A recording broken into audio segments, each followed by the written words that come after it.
Good evening, everyone.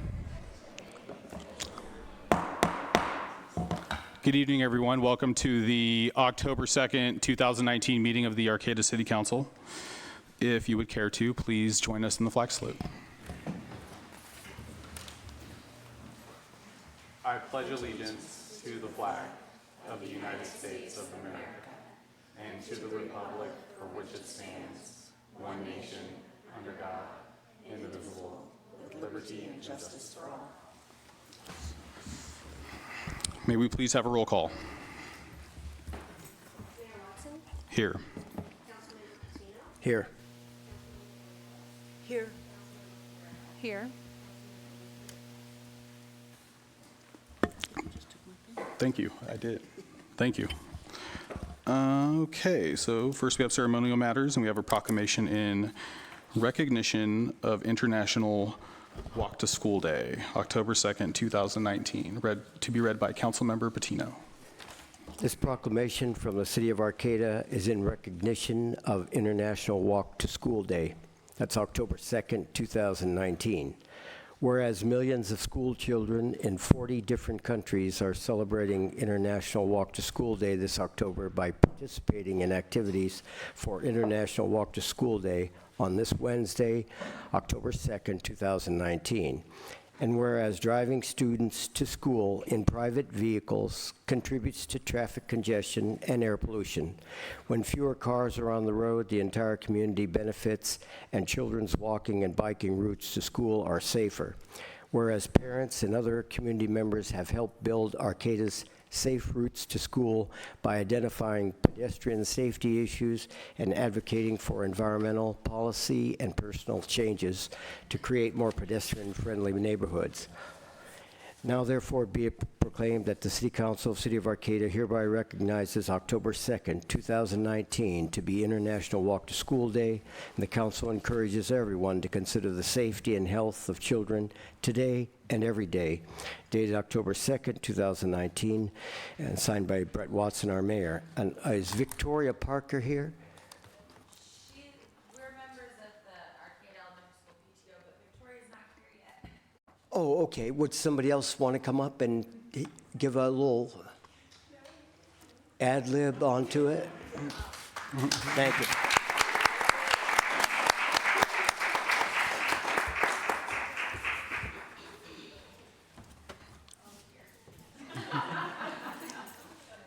You're fine. I was just here for moral support. Thank you very much. I will make sure that it gets passed along. On behalf of the Arcata Elementary School PTO, we've seen so much progress with this. And here is Victoria, who I'm sure has so many things she would like to say. Thanks. Sorry, small school emergency. She did a great job of stepping in for you. Oh, thank you. Well, I'm not sure what she said, but I wanted to thank the city for being part of that grant process. It has really changed the front of our school, and it's made it much more accessible for kids, and it looks really great.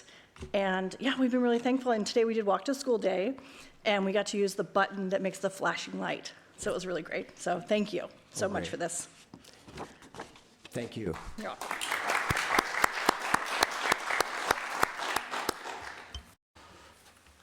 Next, we have a proclamation in recognition of National 4-H Week, October 6th through 12th, 2019, to be read by Councilmember Ornelas. This is the proclamation in recognition of National 4-H Week, October 16th to the 12th, 2019. Whereas 4-H was established over 100 years ago to extend knowledge from the University of California campuses to rural youth and their families. Today, 4-H serves youths ages 5 to 19 from farms and cities, offering learn by doing experiences, developing skills that benefit youth throughout life, and fostering leadership and volunteerism. And whereas Arcata Bottom 4-H offers traditional agricultural activities, including livestock rearing programs, as well as opportunities to participate in woodworking, cake decorating, beekeeping, poultry or rabbit raising, public speaking, gardening, and a variety of community service projects. Now therefore be it proclaimed that the City Council of the City of Arcata hereby recognizes October 6th through the 12th, 2019 as National 4-H Week in Arcata and on behalf of Arcata Bottom 4-H, the oldest 4-H chapter in California. Thank those who volunteer for 4-H project and community leaders and the business and community members who support the junior livestock auctions at the Redwood Acres Best of Humboldt Fair and Humboldt County Fair by buying 4-H animals raised by 4-H members. Dated today, October 2nd, 2019, and signed by Mayor Brett Watson. And we have Noah and Josie. Noah Waterhouse.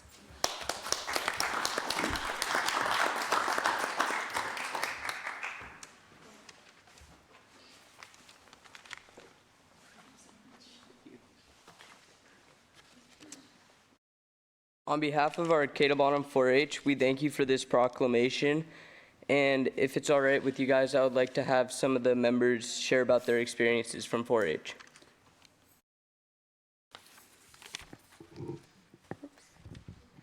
Hi, my name is Emmy Hague, and this is my 5th year in Arcata Bottom 4-H.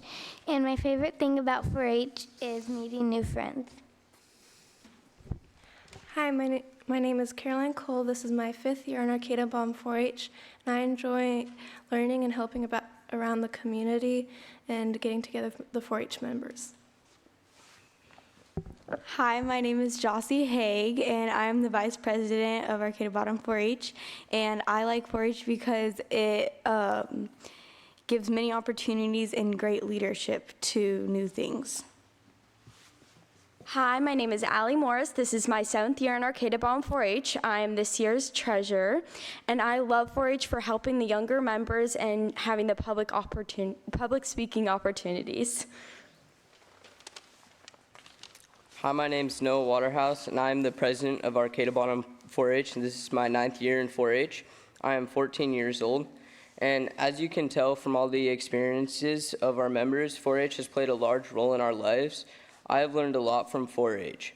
I remember when I was 7 in my 2nd year of 4-H, I could barely speak at my club meetings with only 50 people in attendance. Now I have spoken on the news and on the radio numerous times. 4-H is like a second family. You meet so many new friends, and it's such a good youth group to be a part of. It has become such an important part of our lives. 4-H's largest fundraiser will also be coming up very soon, this Sunday, October 6th, from 11 to 2 at Roner Park in Fortuna. I hope to see some of you there, and thank you again for this proclamation. Thank you.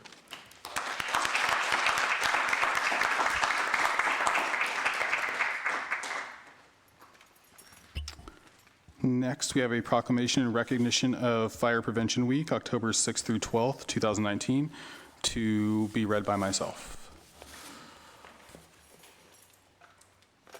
Whereas, home is where people are at greatest risk of dying in a fire. In 2018, 2,630 people died in home fires, representing 77% of all U.S. fire fatalities.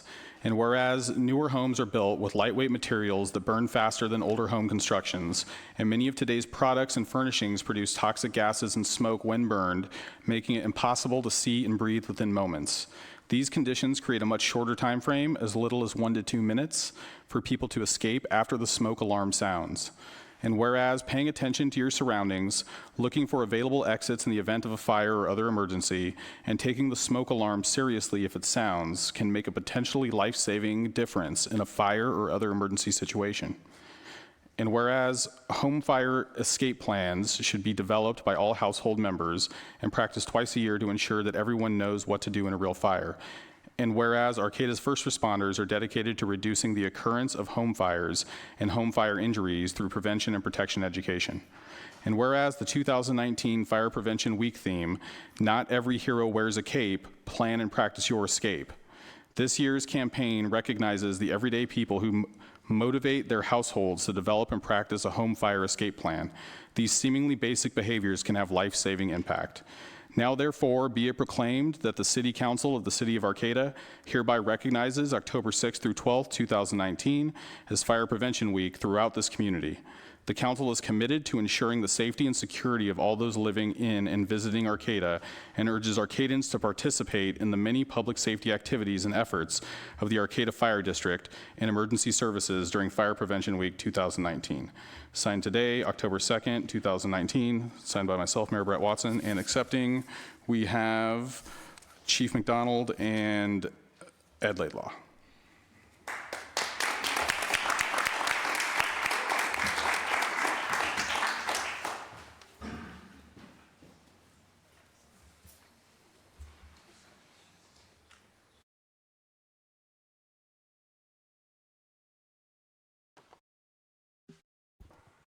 Thank you so much for the proclamation, and I'd like to say we have open house on this Saturday. We teamed up with the same weekend as Pastels on the Plaza.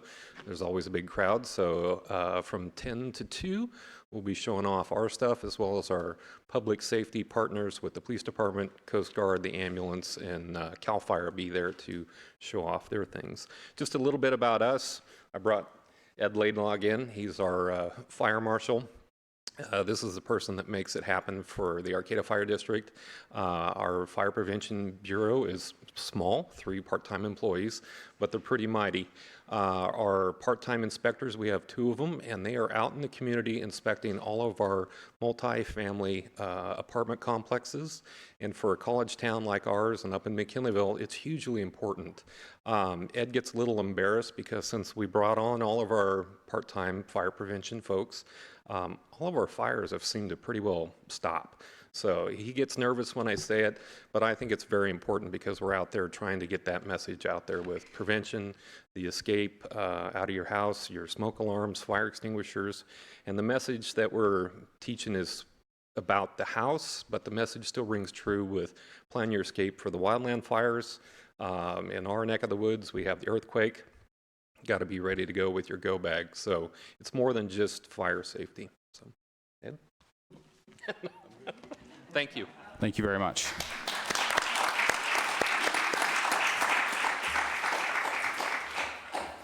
Next, we have a proclamation urging participation in the Great California Shakeout, October 17th, 2019, to be read by Councilmember Pereira. Whereas the City of Arcata recognizes the threat of earthquake and tsunami events to the local region, across the state, and around the world. And whereas understanding what to do during strong ground shaking is fundamental to saving lives in an earthquake event, and people living near the coast should remember that earthquake shaking is a natural warning that a tsunami may be coming. And whereas the California Earthquake Country Alliance, the Redwood Coast Tsunami Work Group, and the California Office of Emergency Services are hosting the Great California Shakeout, a statewide drop, cover, and hold on drill at 10:17 a.m. on October 17, 2019. Now therefore be it proclaimed that the City Council of the City of Arcata urges the participation of all Arcata residents, schools, businesses, and other organizations in the Great California Shakeout on October 17th, 2019. Signed today by Mayor Watson, and I'd like to invite up Troy Nicolini.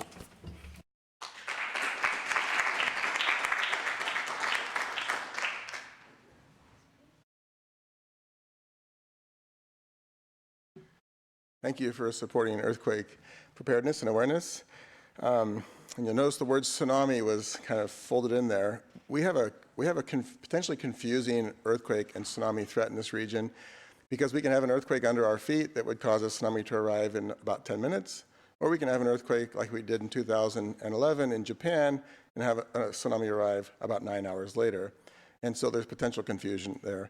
To help try to address that, we have divided our awareness campaigns into 2 separate events, one in October to focus on earthquake safety, and then the possibility of a tsunami in 10 minutes. And then the event in March will be really focused on the event where there's an earthquake far away, and the only notification you would get would be through the gadgets that the National Weather Service uses, like reverse calling, wireless emergency alerts, and the emergency alert system.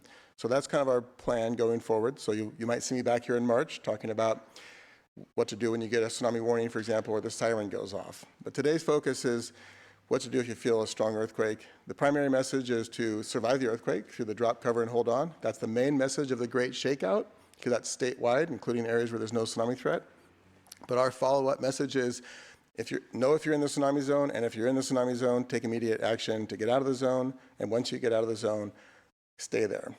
And to help you remember that, every year I come, I bring these. There's a bigger stack than ever of refrigerator magnets. So should I give this to you?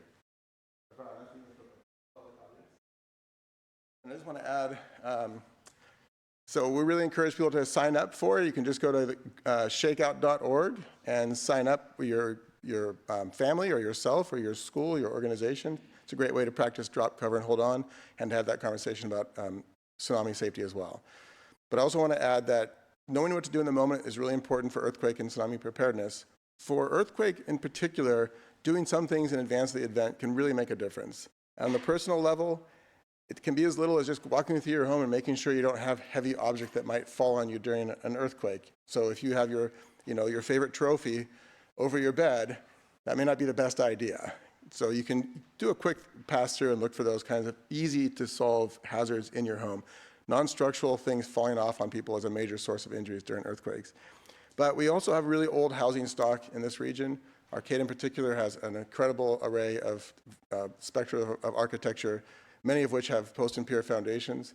And so on a personal level, people can be proactive and try to seismically retrofit their homes so their homes won't fall down, as many did in Ferndale in 1992. Those are more significant efforts, but they really should be encouraged. And that's what brings up the agency role, the city's role, is to help encourage citizens and make it easier to do seismic retrofits.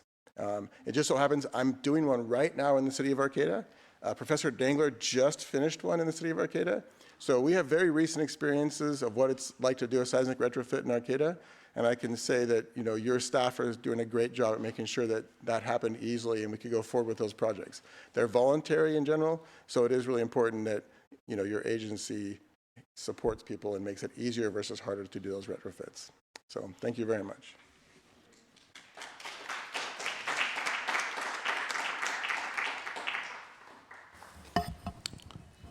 And next we have a proclamation recognizing October 2019 as Community Planning Month, to be read by Councilmember Bettino. This proclamation from the City of Arcata recognizes October 2019 as Community Planning Month.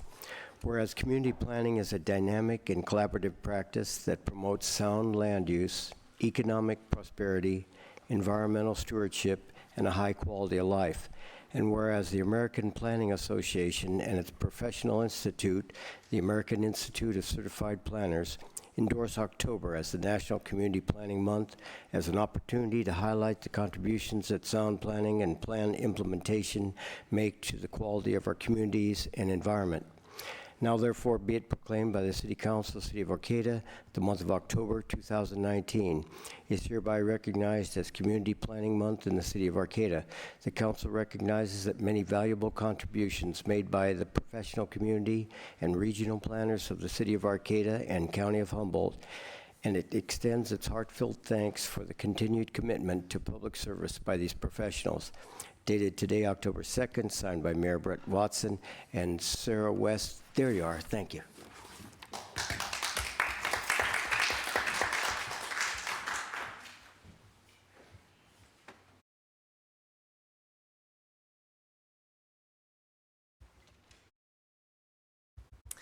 We represent your Regional American Planning Association planners. As a group, we do a lot.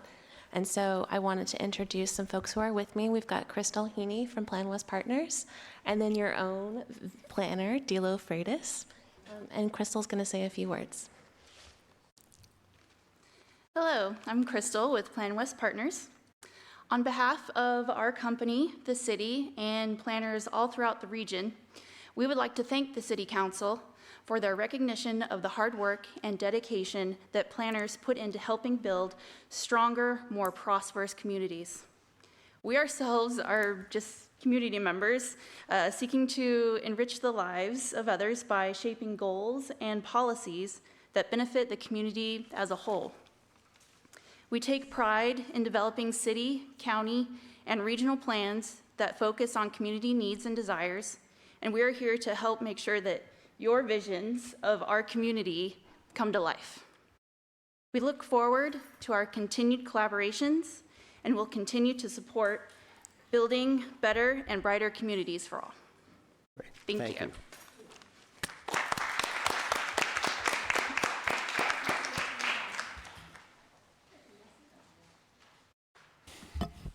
Next, we have a proclamation recognizing October 2019 as Domestic and Intimate Partner Violence Awareness Month, to be read by myself.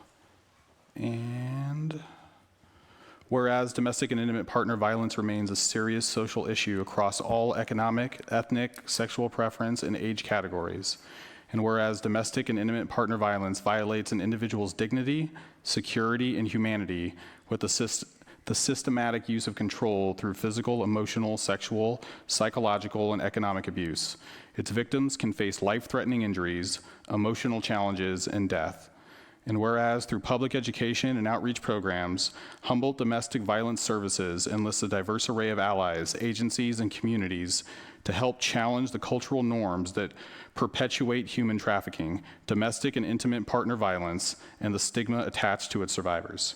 Now therefore be it proclaimed that the City Council of the City of Arcata recognizes the month of October 2019 to be Domestic and Intimate Partner Violence Awareness Month. The Council celebrates HDVS's 40 years of effort to improve community safety by breaking the cycle of domestic and intimate partner violence.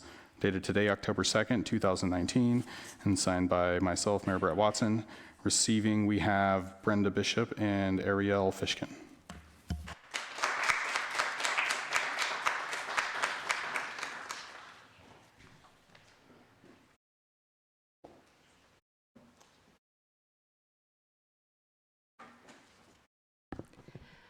Ariel couldn't be here this evening because she has another domestic violence program that she has to do. I've been coming here for almost a decade now, every October, and I really appreciate the proclamation and the City of Arcata recognizing this month. I usually come up here, I give you some statistics, people get sad, I leave, I come back next year, I repeat the cycle over and over again. So this year I want to share with you some information that I received yesterday at the beginning of Domestic Violence Awareness Month. And I want to let you know something that you may already know or that you choose to ignore. And that is that women's programs are in crisis. We are at risk, we are at crisis. And if women are in crisis, that means girls are in crisis. So yesterday, I received from the California Partnership, which is our sister organization in Sacramento, that our VOCA funding, which stands for the Violence Crime Act, and VAWA, which has been sitting in the Trump administration office since last October waiting to be signed, that both of those fundings are being frozen. That's 2/3 of our funding. 2/3. I'm sure that California is now suing the federal government over this. I'm sure it'll work itself out, but our women cannot wait a year. They can't wait 2 years. They can't wait a day. When someone's in crisis and they come to us for domestic violence or intimate partner violence, that crisis is happening in real time. So we need to step up as a community, we need to step up as administrators, we need to step up as officials and do something to prevent this. Again, women are in crisis. And as much as I appreciate the proclamation, it really does nothing to get the word out that we really need help. We need support. And it's just vital to who we are. There is a woman in Arcata who for the last 15 years, who's on a tight budget, sends us $5 a month. That's her contribution every month. She sends it without any hesitation every month. We have wonderful donors, but we need you to get the word out, to let people know that this is not okay. Violating women, violating girls is not okay. And that I hope that you will support and help us to get that VOCA money back and help us to pass VAWA, the Violence Against Women Act. I can't understand anybody who would be opposed to that. Thank you.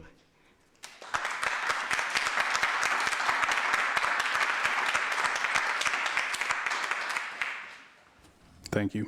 Next, we have a proclamation recognizing October 2019 as Energy Action Month, to be read by Councilmember Pereira. Whereas the city of Arcata and the state of California are especially vulnerable to climate change and sea level rise impacts, which threaten thousands of miles of shorelines, particularly around Humboldt Bay, vulnerable ecosystems, critical infrastructure, and the Sierra snowpack, one of the state's primary sources of water, which is shrinking from higher temperatures. And whereas the City Council of the City of Arcata encourages its residents and businesses to practice energy conservation and efficiency measures for transportation, buildings, and industry, and to take advantage of related services provided by Redwood Coast Energy Authority. Now, therefore, be it proclaimed that the City Council of the City of Arcata does hereby recognize October 2019 as Energy Action Month and encourages its residents and businesses to reduce their carbon footprint by purchasing carbon offsets from the Arcata Community Forest, which are available by visiting the City of Arcata website or by contacting the City of Arcata Environmental Service Department at 822-8184, as well as opting for 100% renewable energy through the Redwood Coast Energy Authority Community Choice Energy Program, signed today by Mayor Watson. And I'd like to invite up Andrea Stone.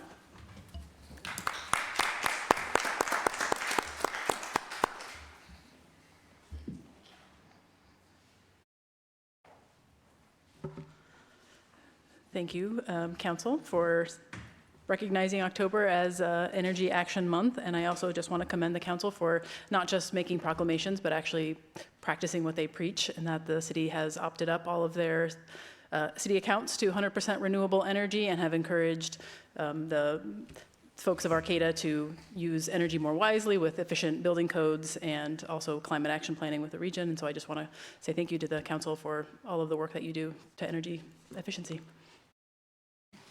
Thank you.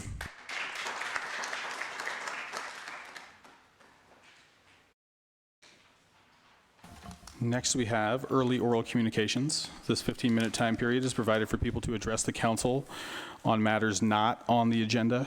At the conclusion of all oral communications, the council may respond to statements. Any request that requires council action will be set by the council for a future agenda or referred to staff. Speakers addressing the council at this time may be limited to 2 minutes. All other oral and written communication will be heard at this meeting under agenda item 11. And can I get a show of hands, please, to get an idea how many people would like to speak during this time period? Cool, so we got 6, 7. All right, so we will do 2 minutes, and please come on up.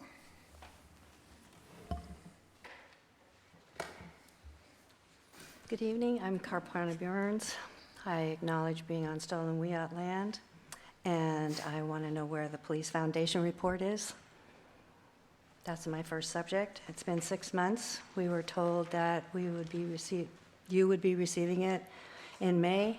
6 months later, we've heard nothing. I'm assuming you meant May 2019, but so I'd like to know, when is that report coming? Secondly, I am deeply concerned that not one council member, the mayor, nor the city manager showed up to experience the D Street event called Community Forum on Race Relations. And it was led by the wolf in sheep's clothing himself, Pastor Stephen Brodin, brought all the way from Dallas, Texas, where they have race relations handled. Brodin is a Texas Republican candidate with Tea Party ties who peddles conspiracy theories, according to the Southern Poverty Law Center Hate Watch. The Arcata event was not a community gathering to find real solutions, real healing, or real hope as advertised. It was to recruit followers and promote building the newly launched anti-LGBT movement against the Federal Equality Act, HR 2282, called the #GoneTooFar movement, GTFM. Stephen Brodin was one of 6 speakers at the 90-minute press conference at the National Press Club in Washington, which was the launch of the GTFM on February of this year. This council should have a mandate to protect this community.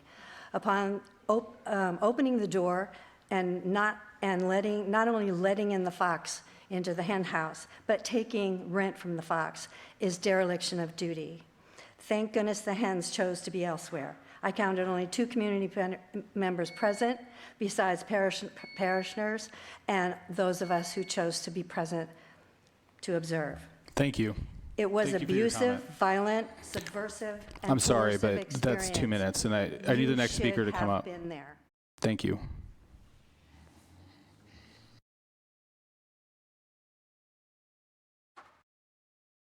Good afternoon. I'm actually here for the meeting about the transit.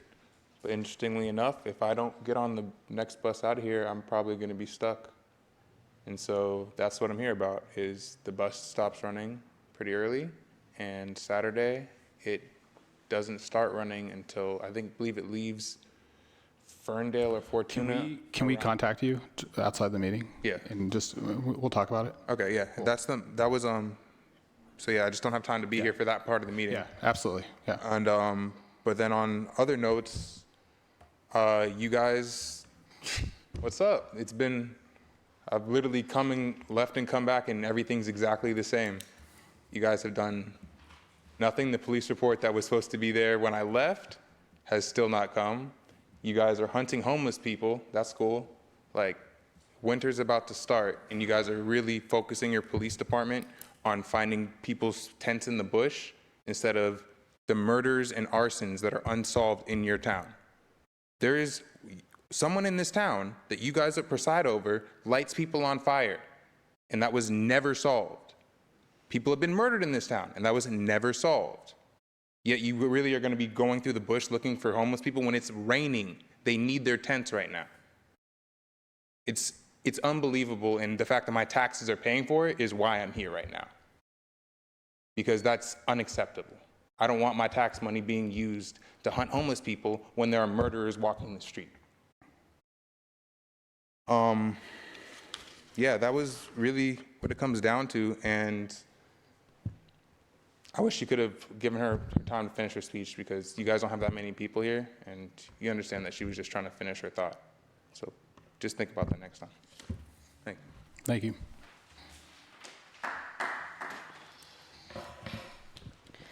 My name is Kelsey Reedy. I live in Arcata, and I want to again acknowledge that we are on stolen Wiyot land. And I want to also talk about that being more than just an acknowledgement. We need to do more than that. We need to take action, as much action as we can, to right the wrongs of ours, speaking from a descendant of a colonist.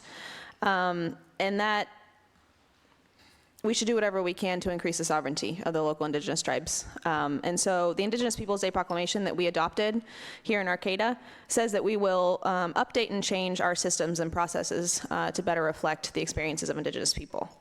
So I want you to consider that going forward with the rest of the agenda. And also, what is it that's happening on Indigenous Peoples Day on October 14th? I haven't heard any plans, and so just curious where that is at. And also just on that note, the county still acknowledges Columbus Day as opposed to Indigenous Peoples Day. So I really hope that you all take it personally to contact them and make that change. I also support Paul Patino's idea of getting rid of the Pledge of Allegiance. Just wanted to say that. And then also, as far as Josiah Lawson, we need to continue to say his name, not only say his name, but to continue to do something about it. There still is the police report the Police Foundation report that we're waiting on. And how often do you all contact the DA and ask her of updates or encourage her to, or push her to do more? She's not doing anything.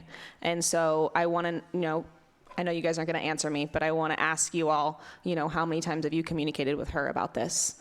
And I want to remind us to say his name, Josiah Lawson. Thank you. Next speaker, please. Hi, my name is Katherine Cox. I'm a homeowner over in Valley West in North Arcata. And I'm also the current president of the HOA board at Villa de Val off of Valley West. And I'm not here as a representative of the board. I'm here as a homeowner in that community.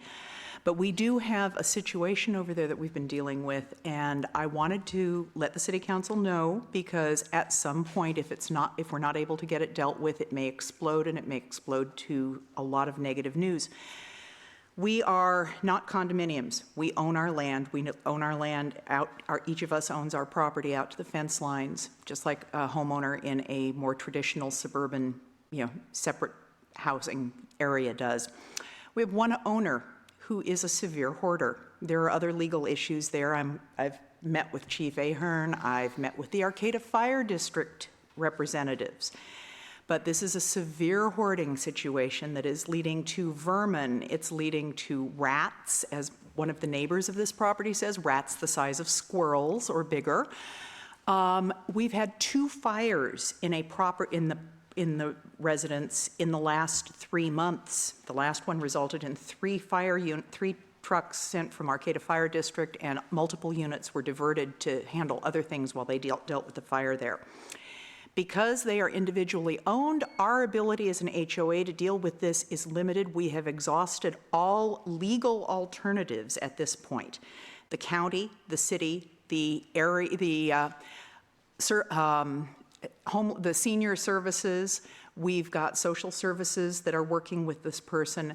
But we are afraid, because we're getting the runaround from code enforcement to environmental services to fire district to various other places, and there's very little ability to coordinate services. We're afraid that this may result in a fire that could spread to other units and could be. I understand. We will absolutely. We will contact you about this. Thank you. Okay, you know me. I'm Lisa Pelletier. I'm a resident of Arcata, and I am not getting emails back from you. Let me first say that. And I was informed by a council member that I called the other day that my emails are too negative. And I'm sorry that's the case, but I have to put it back on you. We had a student who was stabbed. We've been asking for 2.5 years for for answers on the emergency response. We've met with many of you. We can't get a report. We can't get any information. I know that we did meet with Karen, Meg and I. I know that she said that you're taking measures to increase safety, but what else are you doing? I mean, students have been calling for lights and safety measures, and now we've had another person stabbed. What are you waiting for? And why can't we get this report?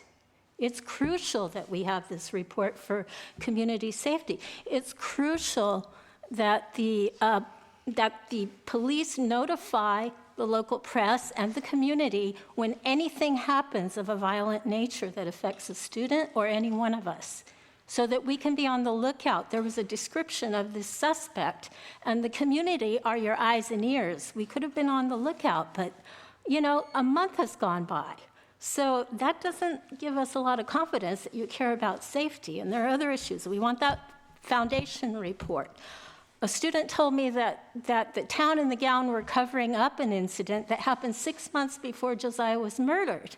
This was a student whose jaw was broken and had to be airlifted to San Francisco. We still don't know what's happened with that case. Was it ever solved? What are you doing about safety in our community? And I didn't even get to other things, but thank you. Thank you. Good evening. My name is Meg Starsky, and I'm now the parent of someone who lives in Arcata, so you'll see me even more. It's not lost on some of us that the hypocrisy of talking all about safety when there's someone who stabbed someone on the loose, that was covered up, someone who murdered David Josiah Lawson, say his name, is still out there. The talking about safety in the community is apparently just talk, because things are covered up, or people who are mean to do harm get away with this. Related to that is the meeting of the so-called community forum on race relations, which was a terrifying and disgusting display of hate, where I don't know whether people know that people who are identify as atheists are among the most reviled in the world. And this so-called pastor referred to people who don't believe that LGBTQ people are vermin, that they're God haters. We're God haters. This man was inciting violence. This community has enough violence. None of you were there. We told you before this occurred that this was happening. Southern Poverty Law Center has identified this man and this group as a hate group, but you all couldn't bother to be shown up because you had better things to do? I think not. I think that you deserve, that the community deserves, that the money gotten is ill-gotten blood money to be donated to a deserving organization that teaches tolerance, and that you better think long and hard before you call these hate-mongering creeps and allow them to infect the community. They're the vermin.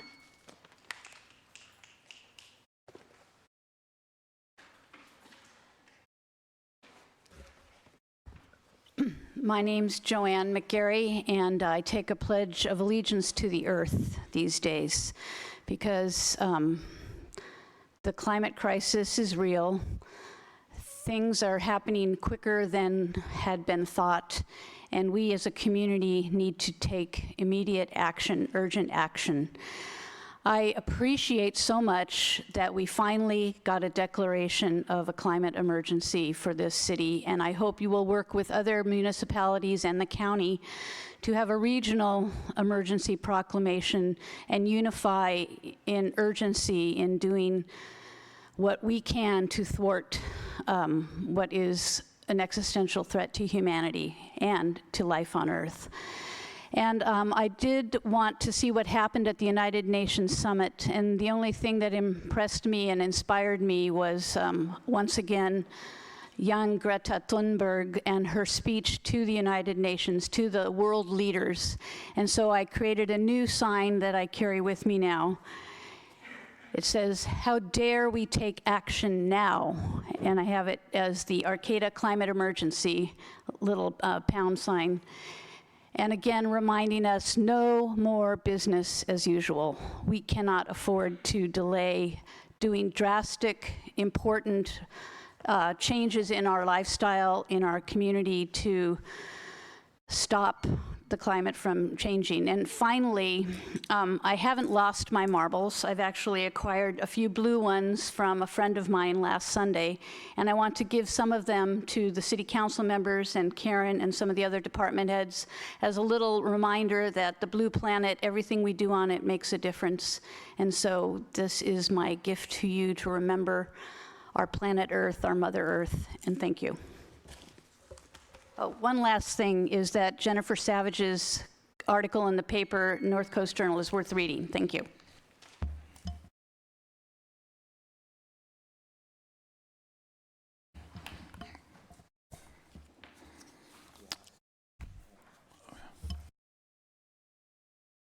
Yeah, just so you're clear, Pawnee and Meg, I was out of the country. And thank you for responding. Okay.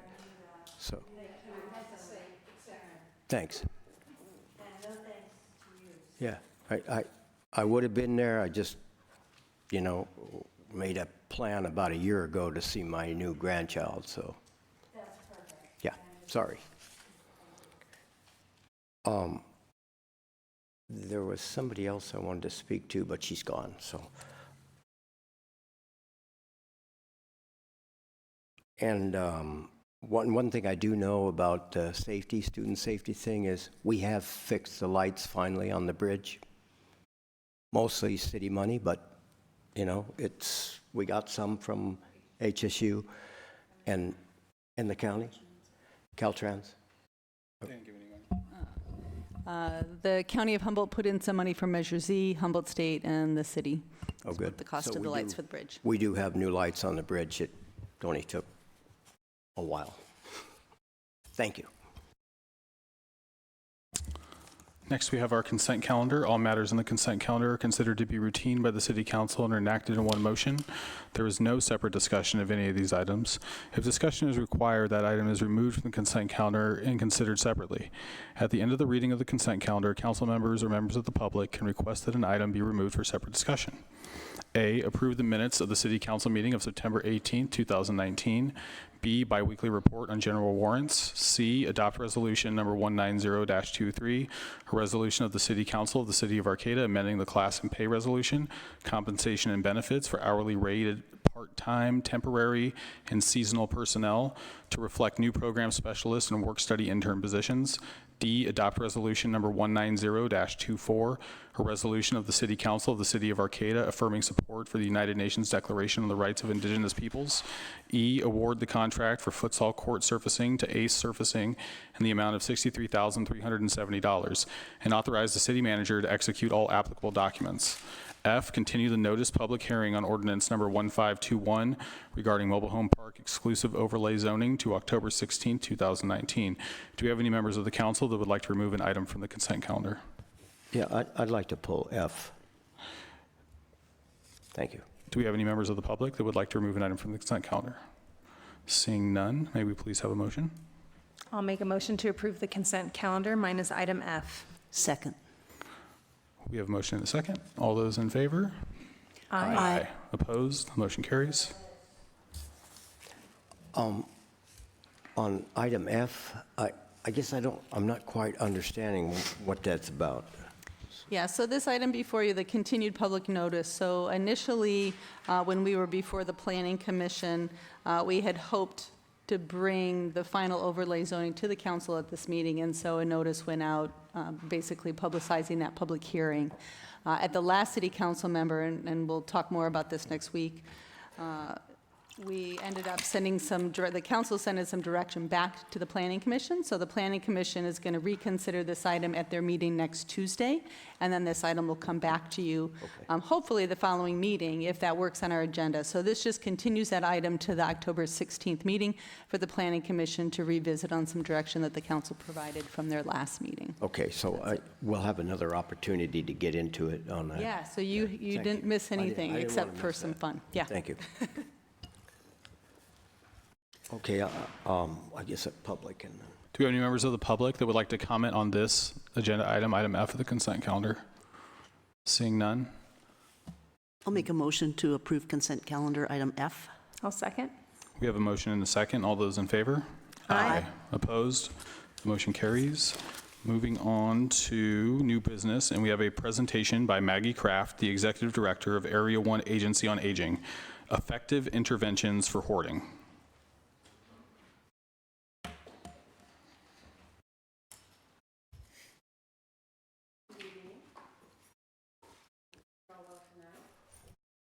Thank you for allowing me to come. Karen, just throw it. I don't know. Just It's okay. I can start. We'll see what happens. So thank you for the opportunity to come speak to you a little bit about hoarding disorder and share information and what we're working on here in the community to try to make a difference. And there was a woman here, still here, and she could have given my speech almost. So thank you. It's estimated about between 2% and 4% of people in our population have hoarding disorder.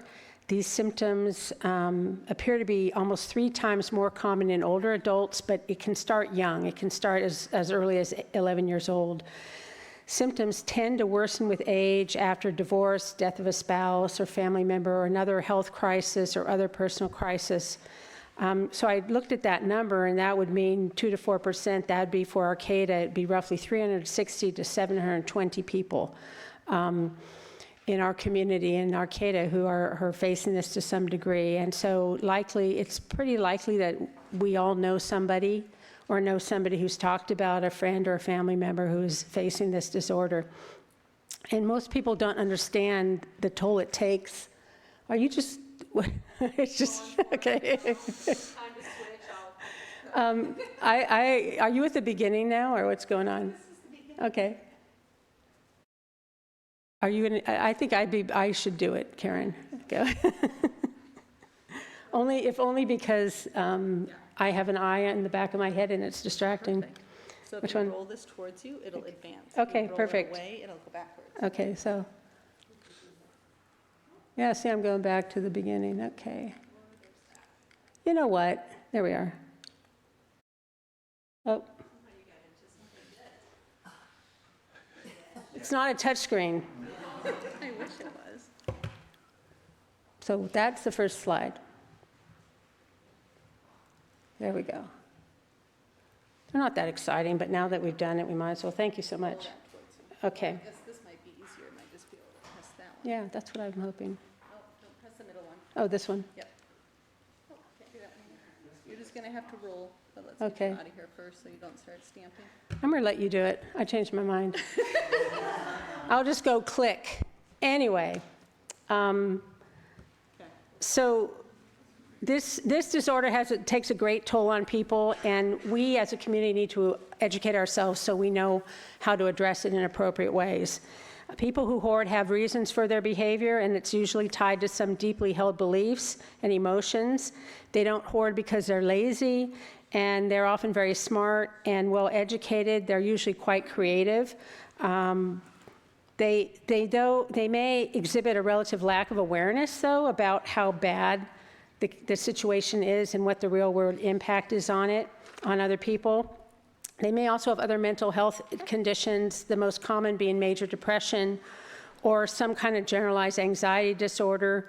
About 20% of the people who hoard also have obsessive compulsive disorder, but that is a very different disorder, and the treatments that you would use for that will not work for this. I left on the table for you to take, and I have more copies if people want it, staff want it. The report from the San Francisco Task Force on Compulsive Hoarding. It's about 10 years old. They did a lot of things, but one thing they did is they tried to capture the actual costs incurred by service providers and landlords in the county, city of San Francisco due to this disorder. They couldn't talk to everybody, but the group that they spoke to in terms of these are landlords who have to fix or clean things up and people who try to provide services, they found that it costs about $1.2 million, just those people. And here we are 10 years later. It's still an accurate picture, and the study, if it could add, they figure if they could have added everybody into that total, including people who hoard as well, they were looking at the cost of over $6 million in 2009 dollars. We're smaller here, but the ratio or the relative cost is probably the same. We're probably seeing landlords, property owners, families, people who have this disorder, lots of different people having to deal with this, and it's also a safety issue. Karen, you can. So one of the things we did, we got a grant and we did some activities. We received a grant from the county, Humboldt Health and Human Services and Mental Health Services Act, and we hosted a day-long conference, had over 100 people in attendance. You can check out the video of that conference and all the slides at our webpage if you're interested. What we wanted to do is people need to understand the disorder before they can address it. And we thought, and we needed to reduce stigma because there's a lot of stigma around this and we need to address it. We also started 2 support groups. One is for people who have the and the other one is for their friends and family.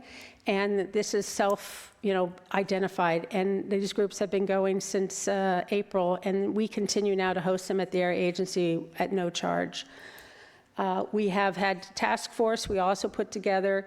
You can go to the next slide. And these are the meeting times for the support groups.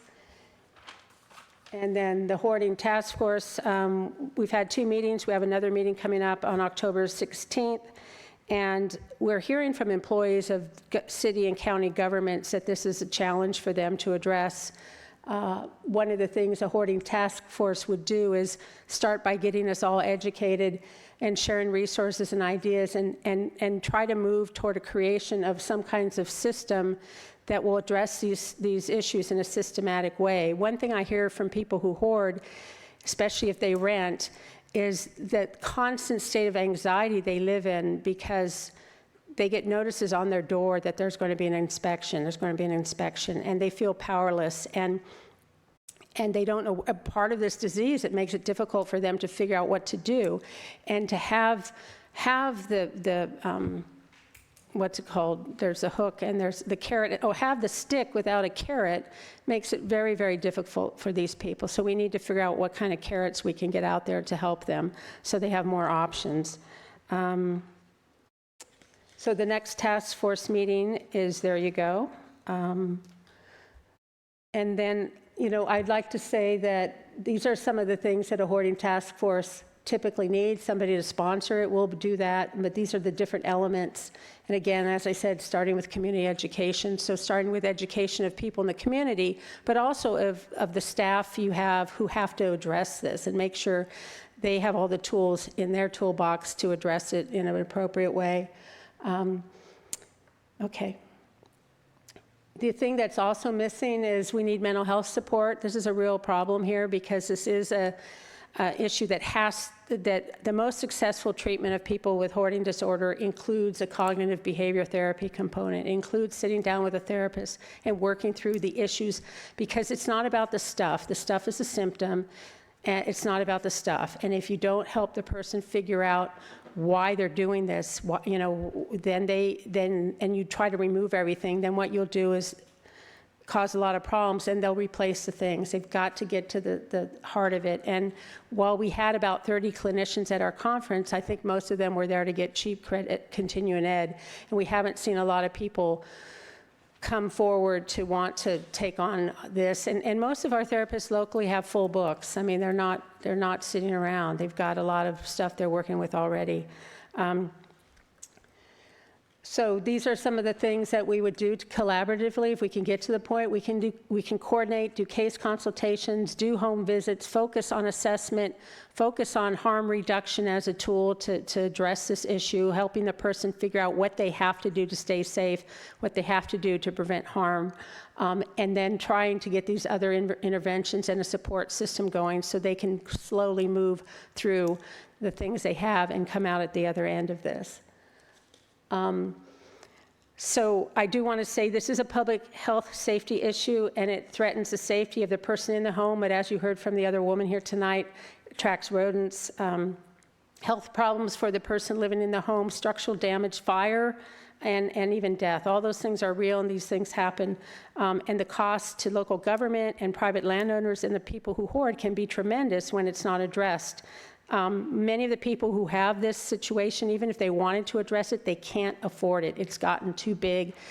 Their house may have to be gutted. You have to have professional people go in there and clean it up. And this puts it beyond the ability of anybody to really deal with it. And so they stay in their situation because they don't want to be homeless. And you can't blame them for that. So we need to look at a systemic approach.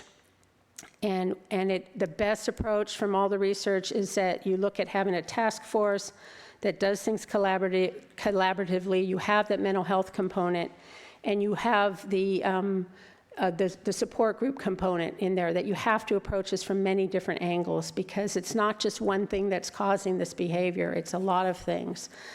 Just like many other behaviors we have that can get beyond healthy. You don't just wake up one day and say, I don't want to do this anymore, and have it go away. You have to work on it. And so since this impacts so many people in our community, we have to work on it.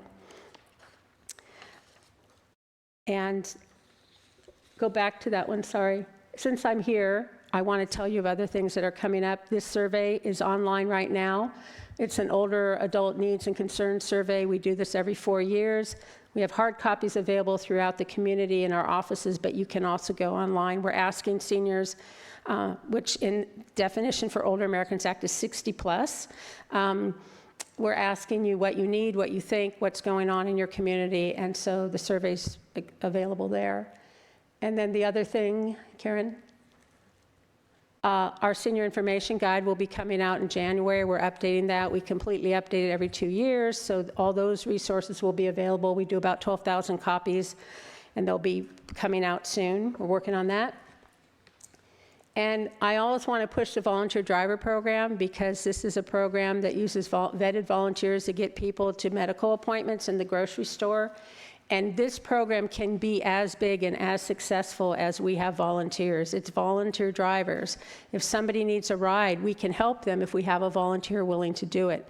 So I'd like to talk about this when I go out and speak, because there's probably somebody sitting in this room or sitting and watching TV that would be a perfect person to be a volunteer driver. You set your own schedules and you help people get where they need to go. I mean, it's very stressful to not know how you're going to get food and how you're going to get to your next doctor's appointment. And this service is really, really critical. We'd like to go out to Willow Creek. Why Willow Creek? There are people out there who want to do it. And if they'll do it, we'll do it. So. And the other thing we're going to try to get going again here a little bit more is the North Coast Home Share. We started working on this a little bit ago. We were coordinated with a online organization, and they just booted their rates up so high that we couldn't in all good conscience be promoting that to seniors in our community. So we are going to more of the hands-on matchmaker approach, where we will be taking applications for people with housing and trying to match them up with people who need housing. Everyone thinks students, but as an older adult service provider, I can tell you there are a lot of older adults out there who are barely hanging on to their housing. And if you just take some time next time you drive around and notice the people on the streets, look at them, look at their ages. They also may be younger than they look, but there are some older folks out there, and we need to keep people off the street. If they've never been homeless before, we need to help them. It also will keep people who have children out of the area saying, I don't want you to live alone, Mom. You need to go into a nursing home or something, that they just need someone to live with them and do some chores, and it could be a perfect match. We're going to be raising money for that November 6th. Thought I would tell you about that. I don't need to explain how that works. You all know the drill on that one. So I think that's it. Again, the task force meeting is then. I would encourage you to encourage your staff to come or be in touch with me so we can keep them in the loop and help with learning. And again, I brought a couple of copies of the report from the San Francisco Task Force. So appreciate your time. Thank you. Thank you, Maggie. Go ahead. Do you have any questions from the council? Any comments? That meeting, that task force meeting, October 16th, that's at A1A. Yes, it's at our office. Thank you. Thanks. Mm-hmm. Thank you very much.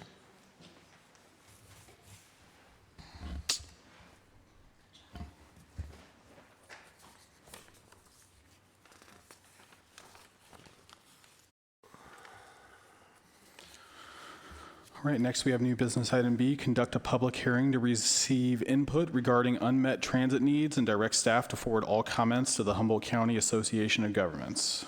May we please have a staff report? So annually, the Humboldt County Association of Governments reviews unmet transit needs through a multi-jurisdictional public hearing process throughout Humboldt County. As part of this annual process, HCAOG encourages member entities to conduct separate public hearings to receive local comments. Comments can also be received by email, mail, and telephone prior to November 15th, 2019. To be included in this year's report of findings, you're more than welcome to send the comments regarding the Arcata Mad River Transit System directly to me at the Arcata Mad River Transit System, City of Arcata, 736 F Street in Arcata. Or you can telephone, we can do it over the telephone. I'll be more than happy to give the email address. And also HCAOG will also receive comments directly towards the unmet transit needs if you want to do it through them. And that would be attention Marcella Clem. Thank you. Any questions or comments from the council? Yeah, you know, we had one unmet need tonight in our open comment. Did you get that? I did hear that, and I wrote it down. I was trying to recall it, and I didn't write it well, but I'm glad that you got that. What was that? Was that frequency? Yeah, I think. Well, I was going to ask, do we have his Yeah, it contact was a late night information? frequency to get back to where he needed to go. Okay. So as long as the item gets in the book, with the contact information isn't as important. Just getting it in there. Thank you. Yeah, I just didn't. I didn't know if he he acknowledged that it wasn't the time to speak on it. I don't know if he expressed everything, I guess, all of his comments. Yeah. He had Okay. He had to leave, and so he was trying to get it out there. But we've got it. Thank you. Do we have any members of the public that would like to comment on this item? Please come to the podium. Again, my name's Joanne McGary, and unmet transit needs I experienced anecdotally last Saturday. I got a notice on Facebook that Marc-Andre was going to be up at the community forest on National Public Lands Day speaking about that, and it was the location was sort of vague. And so I headed out on foot to walk to that location at 8 o'clock. I left the Creamery District area where I live, and by the time I got up Diamond Street, which I'd never been up before, especially walking, it was quite the experience. And I did sit at a bus stop for a little while thinking, well, maybe there's a bus that comes by, and notice that the sign in the bus shelter blocks out how it's framed, the exact time. I mean, the schedule is in a frame, and it doesn't have complete information. I think a lot of improvement can be done there. So I'm just talking anecdotally about that. But leading it back to my previous statement about climate crisis and urgency, transportation and reducing our carbon emissions, and through public transit, that can be one of the ways to do it. And so if there are events up in our community forest and people want to participate and attend, maybe having, because I did stop by here to see for if there was some sort of shuttle or something that was going to happen to take us up there, but there was nothing. So just sort of thinking collectively like that about how we can be different and better. Thank you. Thank you. Hi there. This is a big issue that we see a lot at the Area 1 Agency on Aging. Again, I talked about the volunteer driver program, which I think is really critical for people who can't access buses. If you can't walk, Joanne, you can walk obviously up Diamond Drive, but if you cannot get to the bus stop, or you can't stand if there isn't a seat, you're not going to take the bus. And so we do have that challenge with that and the wait time. So I think it's important to have a variety of options for transportation. And I know you're Arcata, and this isn't your fault, but I'm not going to get to another hearing, and I happen to know all these comments get pushed together because I was on that committee. I personally think if in Eureka they could turn their bus system into two-way directional trips rather than loops, a lot of people would ride the bus a lot more, because if you pick it up here and to go here, but then to go back there, you have to go all the way around because there's not a two-way, you know what I'm saying? Then you're not going to take the bus, or if you do, you're taking hours and hours to do so. And I used to try, it would take two buses to get to my office. It would take 3 buses and walking to get home. And I'm like, I have a car, so why am I going to do that? So I think it's not easy, and it doesn't make a lot of sense. And I know it's a money issue, but I think they could probably look at that a little better. And there was something else, but genius, I can't remember at this hour, so that's it. Thanks. I will state that the unmet transit, you're more than welcome anywhere you are. If you are, it doesn't matter where, we just want to hear the comments.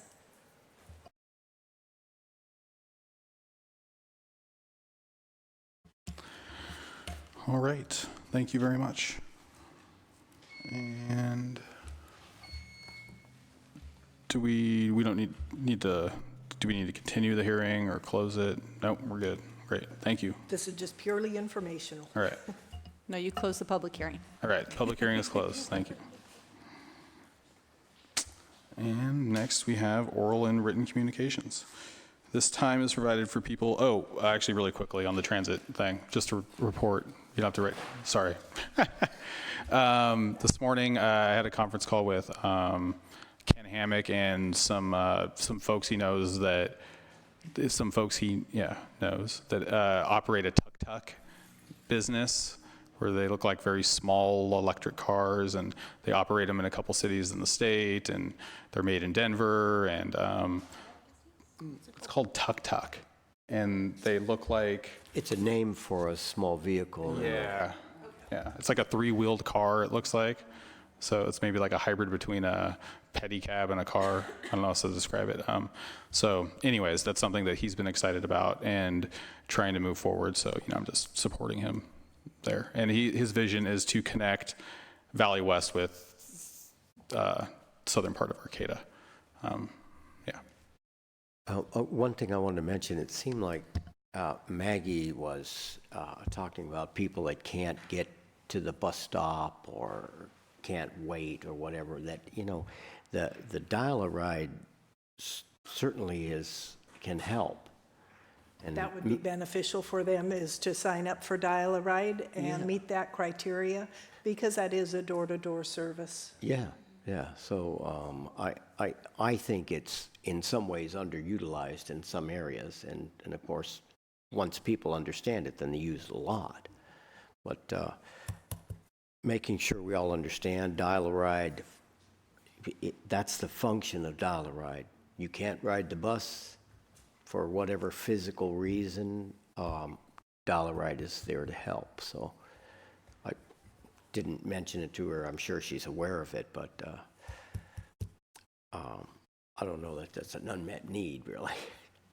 Anyway, thank you. Getting the information out always helps. Yeah, and the system is becoming more robust all the time, so thank you.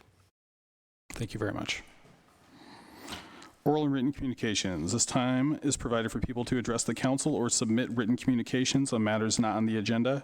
At the conclusion of all oral and written communications, the council may respond to statements. Any requests that require council action will be set by the council for a future agenda or referred to staff. Speakers addressing the council may be limited to 3 minutes with a maximum of 5 minutes, and a time limit on the overall length of oral communications may be imposed. Do we have any members of the public that would like to comment on an item not on tonight's agenda? Please come up.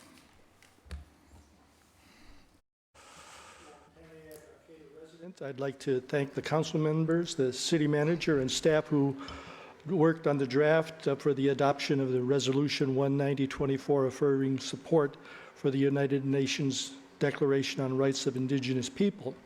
This adoption parallels the Proclamation from October of 2016 on Indigenous Peoples Day from Arcata, and it also parallels and supports Governor Newsom's Executive Order 1519 dated June 18, 2019, where he apologizes to California's indigenous peoples on behalf of the citizens of California for the depredations of the past, and creates a Truth and Healing Council to clarify the historical record.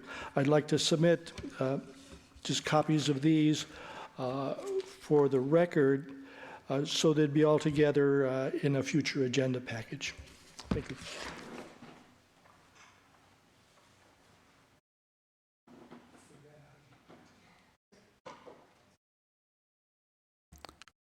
Do we have any other members of the public that would like to comment on an item that was not on tonight's agenda?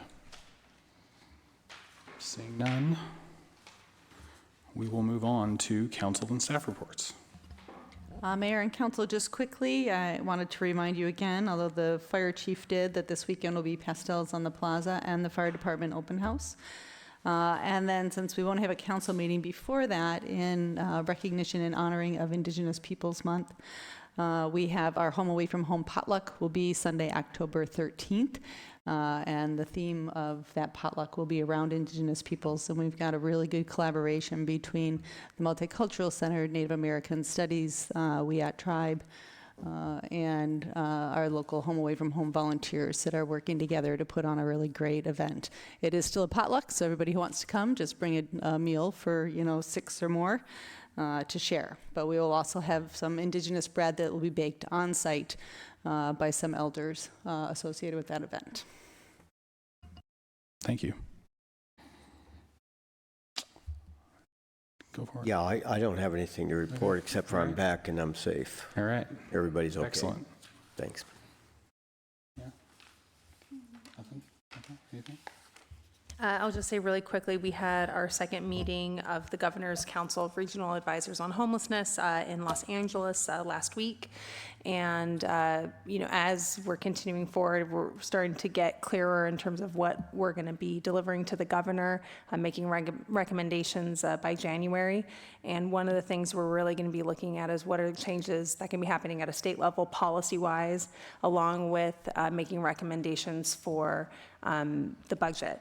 But so I have been meeting with folks at the county and communicating with other local folks to make sure that we're getting that input as that goes forward. But I just wanted to keep you all in the loop. Great. I attended a press conference on Saturday with Senator McGuire, Humboldt State University, College of the Redwoods, and the Humboldt Area Foundation, just to gave an update on the HSU nursing program. So that was Saturday at HAF. That seemed to go very well. I also met with Supervisors Bass and Supervisor Wilson to discuss homelessness, the county and our local city working group. We had a meeting with the Redwood Region Economic Development Commission. I attended the student walkout to protest climate change in the plaza. It was very well attended. And I also attended the celebration of the 800 acres of the Jacoby Creek Forest we helped HSU to acquire, and that was also a well-attended event. And that's all I got. So, go ahead. I just wanted to say thank you to Susan and Michael for sitting in on meetings I couldn't go to. Thanks a lot. Yeah. And with that, the meeting is adjourned. So I just have a question. On the 16th, we are having that discussion about ways to generate income. So is that still on the? It will be on your regular council agenda. Yeah, it'll be part of your regular meeting. Okay. Yes, that will be on there.